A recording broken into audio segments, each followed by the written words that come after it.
Hello everybody, and in today's video I'm going to be talking about what your job is in terms of what happens after the laning phase ends. Now, how I would define the laning phase as ending would be if the carrier either leaves, for example, or they start to make plays on your safe lane. Now, the first thing to remember is that a big part of winning your lane is the fact that after you are killing the enemy or doing bad things to them, you should always try to take this tower. This is very important. Pro teams very commonly will rotate the position 5 up here at some sort of timing with the catapult to try and push the tower down. Most heroes cannot push the tower. It's pretty much just Beastmaster, maybe Enigma can do it, like these kind of heroes, maybe Leshrac, right? But your most common offlaners, they're not going to be able to push the tower. You need the catapult. This does a lot of damage to the tower. The catapult spawns in minute 5, it spawns in minute 10. You can usually keep it alive for a lot longer, especially if you pull something, you can force double waves. So the first thing you need to consider before you enter the mid game is that I want to push down the enemy tower. So you want to be pushing out the lane, right? And you want to be defending your catapult. A lot of the times when I'm playing, I will be tanking tower shots for the catapult. In this case, it ends up dying. But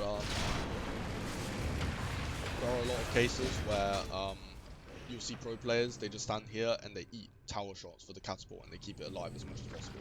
And you can even use the glyph just to keep the catapult alive for before the next wave comes. It's very important to keep the catapult alive for as long as possible. If you do 500 chip damage, it's very good.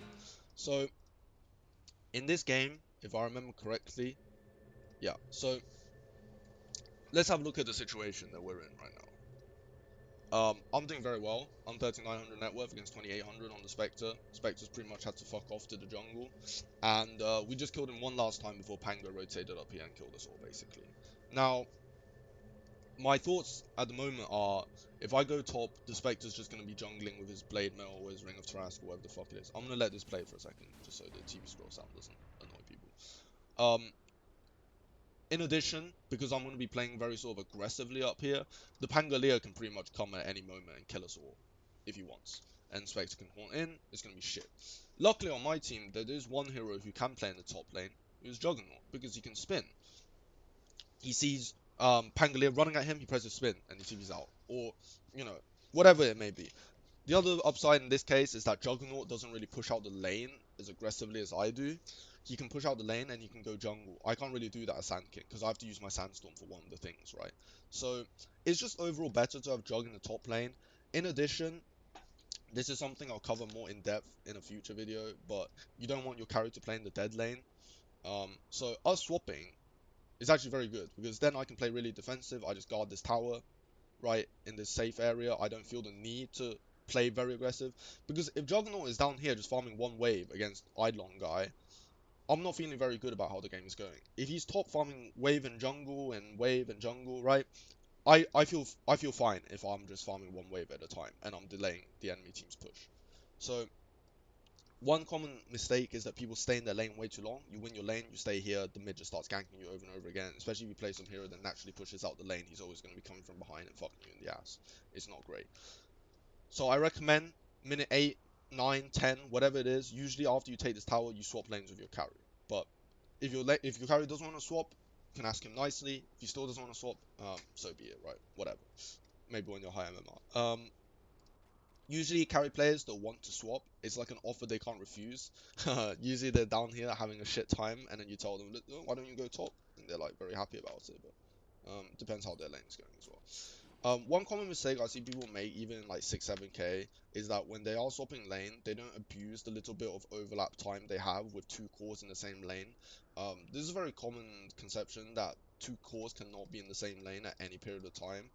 First of all, it's not true, because if you have like a core playing behind another core, if it's like a more supportive core like Darkseer or like Magnus, right? Obviously that's going to be fine because you can just be farming like some small jungle camps and he can be farming the wave and you're basically protecting him if he's like your big late game win condition. Secondly, whenever you TP to swap positions or something, there's going to be a little bit of time when both of you are here, right?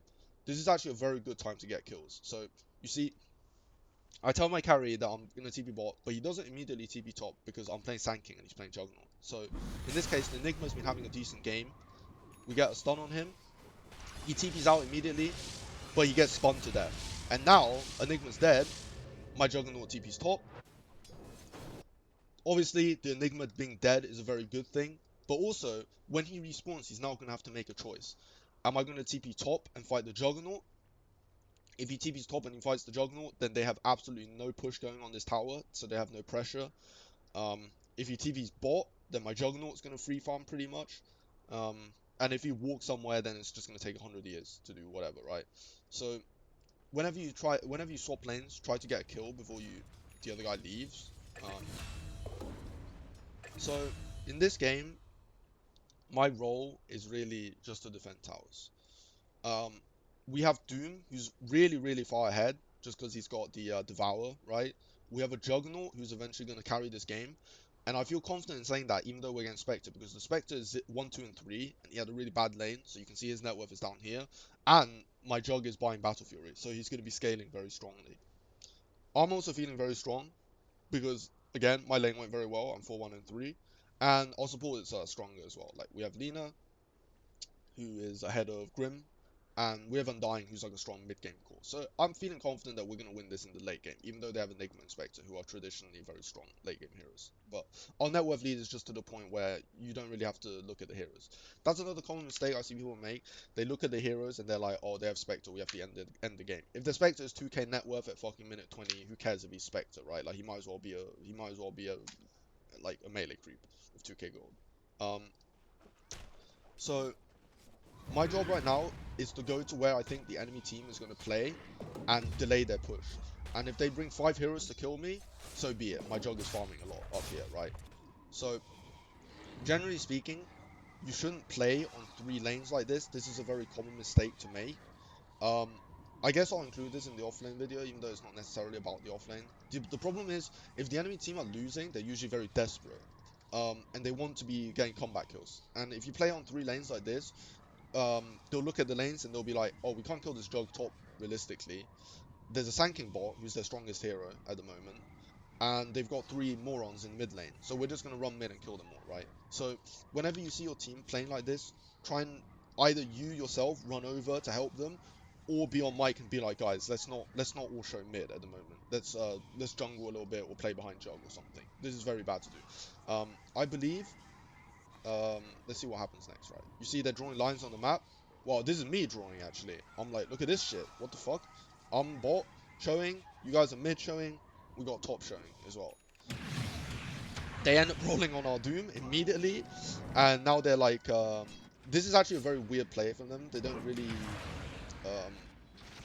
they don't really coordinate at all, right? But it ends up working anyway. They just gather all their heroes mid and they end up getting 2 kills. And now they're pushing the mid tower. So this is really shit that needs to happen. But right now, what I want to do is I'm going to pause the game and I'm going to ask you, what do you think you should do on tanking at the moment? Now, the thing is, if I stay here, there's a lot of farm for me, perhaps, and my Jug is farming. However, I see that they have basically 4 heroes in the mid lane, right? And I basically want to fuck with them.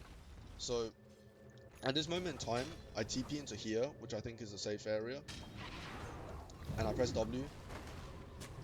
They put down a sentry, and they toss me out my sandstorm, I believe.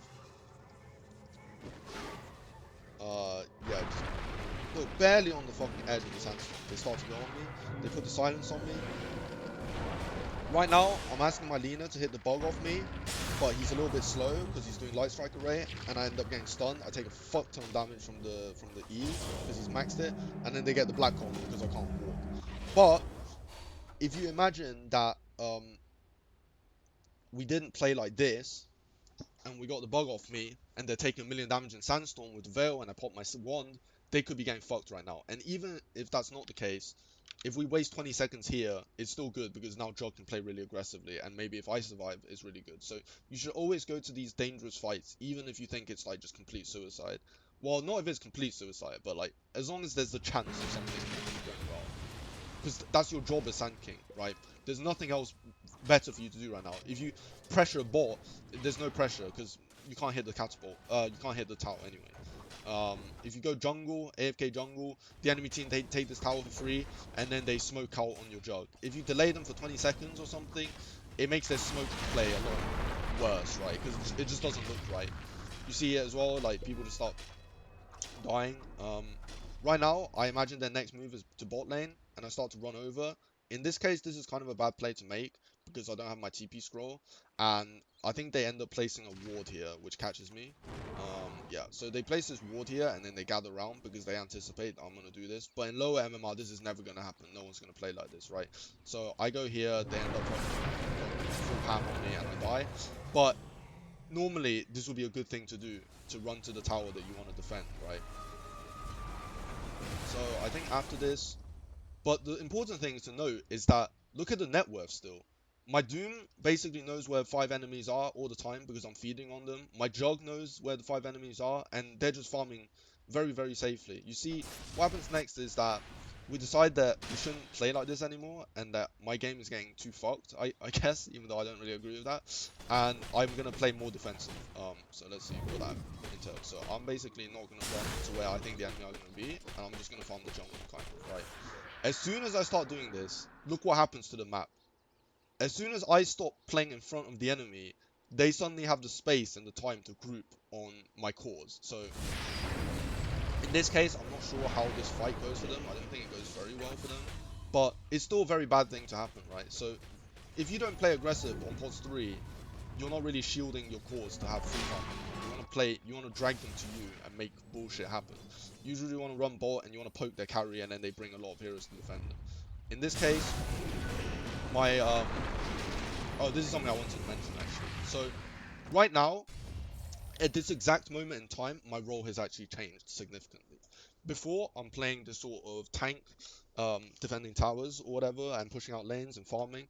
At this moment, I have Blink and Veil, which means that my build is actually finished. I don't need to buy any more items in this game.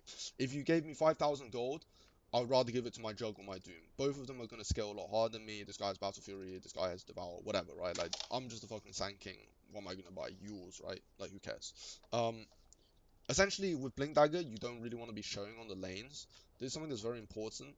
You want your supports to be pushing out the lanes for you, and you either play behind them to bait them, or just not showing on the map is going to make the enemy very scared. So let's put Fog on Dire, right? So this is the Dire Fog at the moment. You can see that they have top lane super pushed out. Mid lane is pretty much even, and they have bot lane kind of super pushed out, right? And they're all playing in this bot area. But notice that because they don't see Sand King, this Spectre can't be like, oh, I'm just going to farm down here in the super pushed out lane. Because I could be here channeling Epicenter, I could be killing him. He can barely even farm like the main jungle because we could just be smoke ganked on him, right? So let's just see what happens next from their point of view. They walk up this cliff, which I believe was warded maybe? I can't remember. I instantly engage on this Tiny. Right, they end up making a fight out of this. They use Black Hole. So it's not really a great fight because they happen to have a lot of heroes in the area, but they use Black Hole. And if you look at the gold chains, they got 1,000 gold. But again, as long as Jug is farming a Battle Fury and pressuring tier 2s, it's not too bad. Let's see what happens next. So in this case, I TP into the trees. Again, they don't know where I am on Sand King right now. I TP in. They use Midnight Pulse. I stun them. I veil them. And now they have to back from the tower. They end up getting a kill on the Lina, which is not really a big deal. But you can see that because I'm playing in fog a lot of the time, it's hard for them to predict my next move, right? Like, I could be going on this Enigma, I could be going on this Grim, I end up going on this Grim, but he's like completely taken off guard by this play. I think he ends up surviving, but it's just about trying not to show on the map. And if the enemy team don't know where you're headed, where you're going, in this case I get caught by a ward, but right now, again, I'm not showing. I can be anywhere. I think they drew a circle around me because they saw me pass the ward, but it's not really a big deal. So I'm just chilling, making sure you don't show yourself on the outpost. So I'm still running around, right? Let's put it back on both teams. I tried to blink on this Grim, doesn't really work out too well. Now I'm running around again. You can see, like, I don't feel the need to hit any creeps. All I need to do is create chaos. I blink in, and the Grim. We end up getting the kill. The Pangolier. And now we're trading 2 for 2. And my net worth is like just stagnated, right? Like the Enigma is out farming me, the Spectre's out farming me. But again, just look at Jug and Doom. This is all you want to do. You just want to create chaos in the game, and you want your cores to carry you. As soon as I respawn, I run mid. I challenge the epicenter. I end up getting a double kill. They use Black Hole. This guy's rolling us super hard.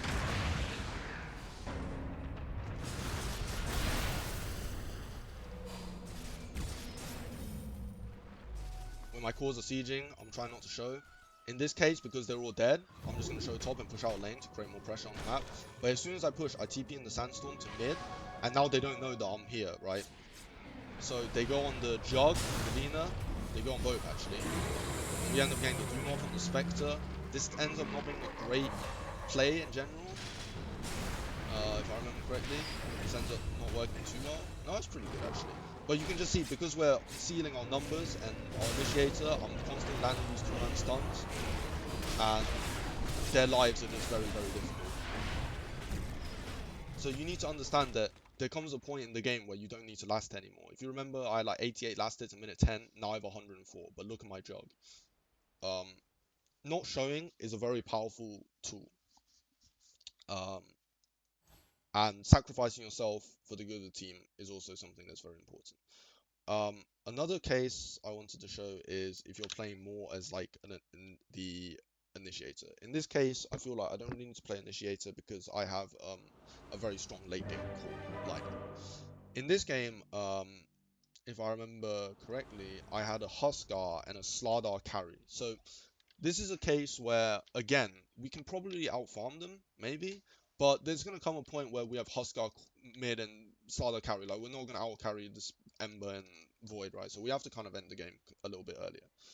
As a result, in these sorts of games, you're mostly going to be playing as, like, a Blink hero, so you can play a little bit greedy. So the thing I would say is that when you're farming a big item, you are a carry at that point. After you finish an item, you're a support. The reason for this is very simple. It goes into the same fact as gold does not equate to net worth argument. If you have 1900 gold up on this net worth chart, you're looking very powerful, right? But in reality, 1900 gold in the bank, I'm actually 4k net worth, so I'm actually here. Now, I'm very, very far ahead in this game, but usually that means that instead of being second or third net worth, you're actually like 6th or 7th, which means that you are in that instance a very weak hero. But as soon as you cross the 2,250 gold boundary, suddenly you shoot up to first place, right?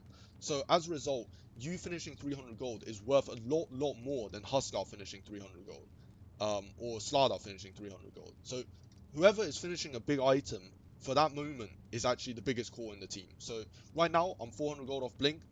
I'm basically the carry. I can farm wherever I want. My team has to defend me. And as soon as I get to 2,250 gold, I'm a support again. Because that's it. Like, I've peaked my build, right? So just remember, 2,249 gold means nothing. 2,250 gold means that you're a very strong core. So in this case, like, normally, you see, if I had my Blink, I'd be up here tanking smoke gangs, defending the tomb or whatever. But because I don't really want to be losing my gold, I'm playing like a little bit behind my team. I'm sort of the last one in. I see where all the enemies are. I don't want to be dying to chains and Chronosphere or whatever. I tried to do something here. Doesn't really work out. Right now, I finished my Blink. A very common thing that you should do after you finish your Blink is to ask your support to buy smoke so that you can reveal your Blink on someone important. A lot of people, they buy their Blink and then they instantly blink on just some random like support or whatever. So right now, you can see that I'm not showing anymore. I'm not farming anymore like I was before. And just take a note of my last hits right now, 62, right? Now look, the enemy team, they're scared of walking up because they don't see tanking. In this case, I TP out, and I make a go on the Void, and now Void is dead. So I've revealed my Blink on a carry. But you can see that I also delayed the mid push for a very long time to the point that the catapult is dead because they don't see me on the map, and I can be channeling Epicenter. And in this case, I could have been channeling Epicenter. Now, I'm just going to push out one wave because they know I'm here for now anyway. But look, immediately I go off the map and now they don't know where I am again. Obviously I can't TP, which is kind of a problem. But so they make a play on top lane. But the principle still holds. Just try and not show on the map as much as possible. I go mid because they're already making play top. So there's no point not showing if they're already making play, right? They TP2 heroes out because you see the Huskar coming, that's fine. And now I run off the map again. They end up flaring me out. We get a kill on the Clockwork. I end up getting a 2-man stun here. They chrono me and the Huskar. Stun the Void again. They're just doing bullshit. I think I end up dying. I don't even know actually. I channel my epi just to keep myself safe. I think I end up dying now. Yeah, they were all really low. It's just unlucky, but when I respawn, I TP to this fight. And now we're sieging the mid lane tower. Whenever you're sieging, it's kind of fine to show because, you know, like, there's not much else you are likely going to be doing anyway. They actually had a ward here, so they kind of know that I'm in the bot area of the map. But I'm just trying my best to not show. See, they go on this Lina. And this is what ends up happening, right? And if I was just standing in the river, this would never happen like this, right? So, not showing is such a powerful tool. Now, I'm still top net worth with 79 last hits in 5 minutes, right? Like, I just got 10 last hits in 5 minutes. I end up failing my stun here, but it still ends up working quite well. We get a kill. Try not to walk through the river too much. You can try and take the safe route through your jungle sometimes. Again, I see the embers here, so I back. Now look, he's even scared to farm this wave because I could be channeling epicenter, right? In this case, I actually am channeling epicenter and he's fucking dead. But if he plays safe, if he's smarter about it, he just misses a full wave because I'm not showing, and I can go farm like a mud golem camp or something instead. He wouldn't even know. It's just like I can be anywhere at any time, and it's so scary for the enemy to play against. Like, look, this Witch Doctor, is he about to die? Like, I don't even know. If you watch this from dive perspective, finally I show on the map, and now they feel a little bit safer, right? This guy can push a little bit more aggressively. They can try and group up, but this is just the sort of thing which makes it really, really difficult to play the game.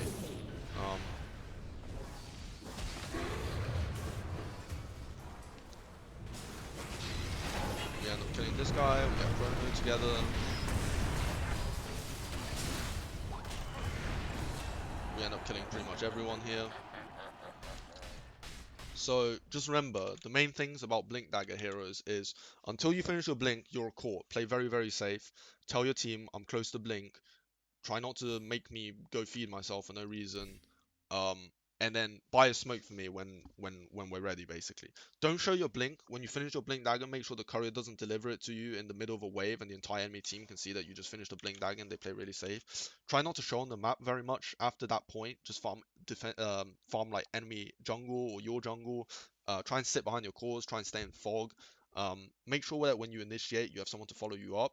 Don't just stun someone and it's never going to be a kill. Make sure you have like a Lina with Light Strike Array behind you. If you saw that game, you can see that almost all my kills were with conjunction with one of my supports. I killed the Ember with Epicenter and my stun, plus a Soul Rip.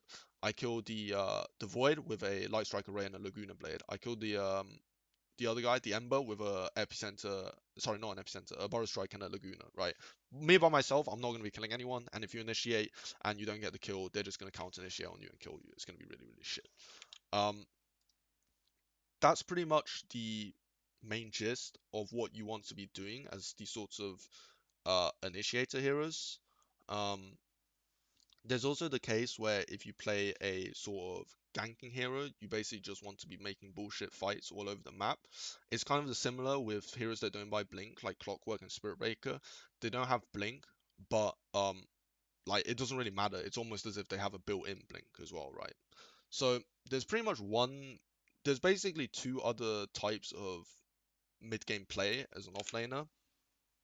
One of them is sort of more. The thing about Sand King is he kind of falls under both categories, but there are some heroes which fall more strongly under a single category, which is the sort of defend towers kind of mentality, right? So let's just watch this game. I'm playing Tidehunter against Ursa and Treant.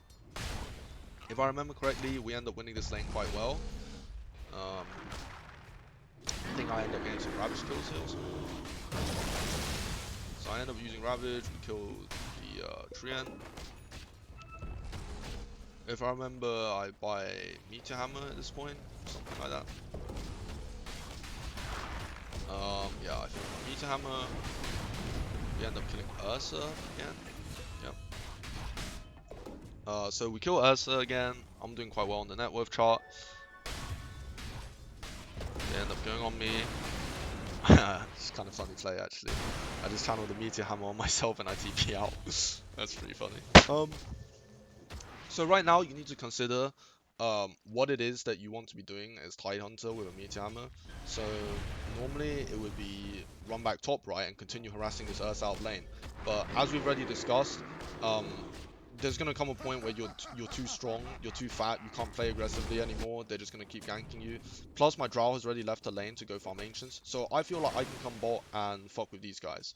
Now a big part of the reason why I feel that is because I have 1400 health against Sanking Lina. Like they're not really gonna be able to burst me too well. If I really wanted to itemize for this kind of situation, I can even buy Hood and then they're fucked. Like there's just no way they kill me. It's like impossible thing to happen. So basically, this sort of game, you just want to sit in front of your towers, you want to defend it. I even play a little bit more aggressively and I start Meteor Hammering the enemy tower.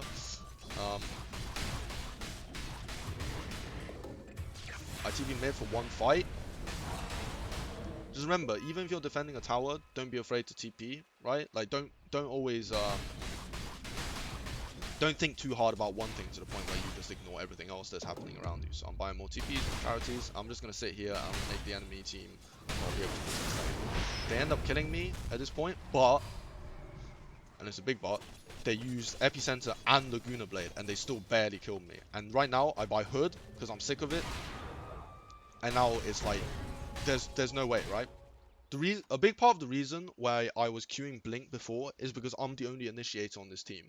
We have Drow and we have Tiny. However, I look around at the game, which is something you should always do as offlane, and I see that we have a mech already at minute 13, right? And Drow is having a good game, and Tiny's having a pretty good game, and the Snapfire is going to buy an Ags for me later. So I feel like I can pretty much just sit at the front of our push train, and eventually people are going to have initiation tools for me. I don't necessarily need a blink right now. I think if I blink this exact moment, it doesn't really do much for us.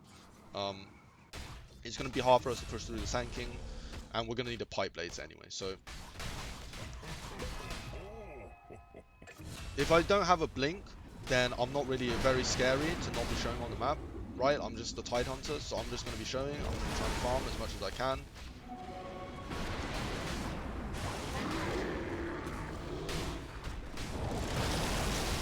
We end up killing the Ursa, and essentially I'm just playing bot. I'm just going to be basically stopping the enemy team from pushing this tower. I'm basically doing a little bit of counter pressure myself, and you can see just how bad the damage is against Hood. Like look at this, right? Like I'm literally standing in the sandstorm not taking damage at the moment. And my team are just creating trouble top lane, and now the Sanking has realized what fucking mistake he's made essentially, and now I'm pressuring bot lane as well. I'm almost going to take this tower, I think they glyph it. Yeah. Let's put another one on it. Now I finished full pipe, and I get recall to this fight. That's another good thing. If you have Chen, you can play a little bit more split pushy, because you can just get recall to the fights. This fight ends up not going too well, if I remember correctly. It's not great, but it's not terrible. It's not the end of the world.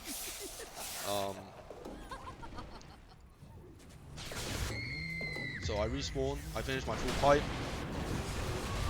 and now we're really just going to run down the lane together. I'm just going to stand at the front for my team. I'm basically just tanking all the aggression. Roche. I think I buy a mech by accident. I think I had some sort of challenge with Reeves, so I just bought mech, even though we already had mech. I don't recommend doing this. And one last example in this final fight, I think shows it quite well. You see that I'm standing at the front for all my cores. I press the pipe to defend my creeps. This guy has BKB, and let's just see. So we go top. This is desperation. This is the last fight. They smoke up. I break the Sand King smoke because I'm at the front and he can't even reach this blink without going through me. So he kind of fucks up here. So now my Shroud feels a little bit safer. They end up going on me anyway because they're just desperate, right? They just run at me with BKB. But look at this. Holy fucking shit. What the fuck? I'm the tankiest hero in the game. They end up wasting their BKB. They end up wasting their epicenter as well. They even go a little bit hard on me here. They still don't kill me. Like, look at this shit. This is fucking ridiculous. And Storm uses all his mana. And now the game is completely over, right? Like, there was no way for them to win this fight. They used all their spells on me. They didn't kill me. They didn't even have a chance of killing me, really. And you can just look at the damage done. The Drow did 6,000 damage and took 0 damage back. And all their damage is like on me as Tidehunter. So that's basically how you should always position and play if you're playing the sort of tanky hero. Good examples are like Underlord, Tidehunter, Sand King before your blink. I guess Doom is not bad either. Like Kunkka, Legion Commander, these sort of heroes is very good to play that kind of way with. There is one final sort of play style in the mid game, which is the sort of just like the carry, where you are playing a carry in the offlane, like Beastmaster or Enigma. But I'm gonna cover that in a separate video because I think that these two are more common. So until then, see you later.